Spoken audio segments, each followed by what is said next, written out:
नमस्कार, मी पंजाब डक पासून आज पूर्व विदर्भाकडे पाऊस सुरू होणार आहे. म्हणजे एखादच चालू झालेला असन 24 जुलै 25, 26 पर्यंत पूर्व विदर्भामध्ये 6 जिल्ह्यामध्ये वर्धा, नागपूर, भंडारा, गोंदिया, चंद्रपूर, यवतमाळ, वाशिम, हिंगोली, अकोला, अमरावती, बुलढाणा, इकडे नांदेड म्हणजे 24 पासून 24, 25, 26, 27 तारखेपर्यंत या पूर्व विदर्भामध्ये काही ठिकाणी मोठा पाऊस, कुठं लहान, कुठं रिमझिम, कुठं पाणी साचल, कुठं पेंडवलचा असा पाऊस पडणार आहे.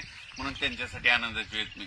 त्याच्यानंतर पश्चिम विदर्भात देखील म्हणजे 5 जिल्ह्यामध्ये 24 आजपासूनच पाऊस सुरू झालेला असेल, आता सुरू देखील होईल. पश्चिम विदर्भात देखील 5 जिल्ह्यामध्ये बुलढाणा, अकोला, अमरावती, यवतमाळ, हिंगोली, वाशिम या जिल्ह्यामध्ये म्हणजे 24, 25, 26, 27 4 दिवस दररोज वेगवेगळ्या भागात पाऊस पडणार आहे आणि सगळ्यांना जीवदान भेटणार आहे. कुठं मोठा पाऊस होईल, कुठं अतिवृष्टी होईल, कुठं रिमझिम पडेल. म्हणून हे पश्चिम विदर्भातल्या शेतकऱ्यांनी लक्षात घेतलं. त्याच्यानंतर आपण मराठवाड्याकडे येऊ.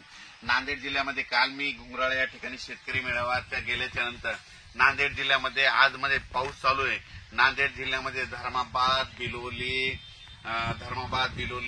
पेनूर, पुन्हा ते मुदखेड, मनमाड या भागामध्ये पाऊस कमी होता. आता रात्री पडला, पण त्यांना देखील आनंदाची बातमी. आणखी 24, 25, 26, 27 तारखेपर्यंत 4 दिवस दररोज वेगवेगळ्या भागात पाऊस पडणार आहे.